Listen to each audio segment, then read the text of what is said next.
नमस्कार मित्रों, मेरा नाम है विकास मिश्रा और आप देख रहे हैं भारत किसान यूट्यूब चैनल। अब मेरे पास फ़ोन कॉल मैसेज ये सारी चीज़ें बहुत आ रही हैं। उसका कारण ये है कि बहुत लोग थ्रेसर तो कहीं से भी खरीद चुके हैं वो, लेकिन उनकी गांठ की समस्या, उनकी भूसे की समस्या, किसी की भूसे में गेहूँ जा रहा है, किसी के गेहूँ में भूसा जा रहा है, किसी कस्टमर के गेहूं में गांठ आ रही है, किसी कस्टमर में गाला में जो है गेहूं भर जा रहा है, सही नहीं चल रहा है। तो इन सारी जो भी समस्याएं हैं उनका एक एक करके हम आइए आपको बताते हैं कैसे थ्रेसर की सेटिंग करनी है।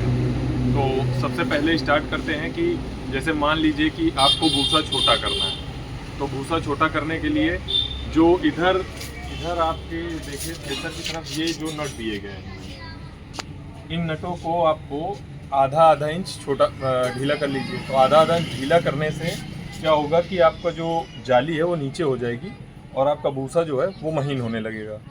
और इसके बाद जैसे अब आपको आ रही है कि गांठ बहुत आ रही है मेरे थ्रेसर में, या गेहूं में भूसा हल्का फुल्का आ रहा, तो इसमें सबसे पहला काम आप करिए कि थ्रेसर को आगे से मतलब ऊंचा करिए ट्रैक्टर की तरफ से। आधी समस्या वहाँ पे ख़त्म हो जाएगी। उसके बावजूद अगर आपका भूसा फिर भी आ रहा है गेहूं में, तो यहाँ पर एक, अगर आपका यही ब्रांड का थ्रेसर है या इसी तरह का थ्रेसर है, तो यहाँ पे एक ये होल दिया हुआ है। जब इस होल को आप खोलेंगे तो देखेंगे यहाँ पे एक अंदर चद्दर लटकी हुई है। उस चद्दर को आपको क्या करना है, और नीचे खोल के उसको पूरा जो है नीचे की ओर पूरा गिरा देना है, और उसके बाद फिर उन नटों को टाइट कर देना है। अच्छा, दूसरी बात, और अगर गांठ फिर भी सिंगल फैन का थ्रेसर है, गांठ फिर भी नहीं ख़त्म हो रही है, तो आप जो है ये 10 बाई 24 की प्लेट कटा लीजिए।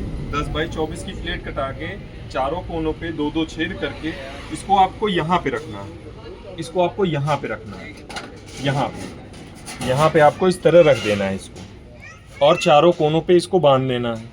चारों कोनों पे बांध देंगे तो जो आपकी गांठ वाली समस्या है, जो गेहूं में गांठ आ रही है, नहीं दूर हो पा रही किसी भी कारण से, तो वो भी समस्या आपकी दूर हो जाएगी। अगर और किसी भाई को कोई समस्या समझ में आ रही हो कि नहीं उसकी बहुत समस्या है, नहीं दूर हो पा रही है, तो वो भी आप कॉल करके हमसे पूछ सकते हैं। बाकी अगर आपको थ्रेसर की चाल बढ़ानी है, बहुत लोगों का गाला भर जा रहा है, वो गाला किस कारण से भर जा रहा है कि जो ये झन्ने की झन्ने की जो चाल है वो कम है। इस झन्ने की चाल को बढ़ाने के लिए ये कैप खोल दीजिए। कैप खोलने के बाद अंदर एक नट लगा हुआ है, उस नट को हल्का सा लूज करके इसको हल्का सा, ये जो खांचा बना हुआ है, इस खांचे को ऊपर की तरफ करके अब इसको हल्का सा मारेंगे तो ये नीचे हो जाएगा। तो उतना ही करिए जितना आपको चाल बढ़ानी है, बहुत हल्का सा, इतना सा करेंगे आप तो चाल बहुत बढ़ जाएगी इसकी। बस उसके बाद वो नट को कस के इस कैप को बंद कर दीजिए, आपकी चाल भी बढ़ जाएगी। अगर कहीं गेहूं काट रहा है या भूसे में कहीं गेहूं फेंक रहा है, उसके लिए ये जो झन्ना है और ये जो पेटा है, इस झन्ने और पेटे के बीच में आपको कम से कम आधा इंच का और गैप दे देना। उससे क्या होगा, आपका जो गेहूं काट रहा है या गेहूं उड़ा रहा है भूसे में, वो भी समस्या खत्म हो जाएगी। इसके अलावा अगर किसी भी किसान भाई को हमारी समस्या हो रही है तो स्क्रीन पर दिए गए नंबर पर हमको कॉल कर सकते हैं।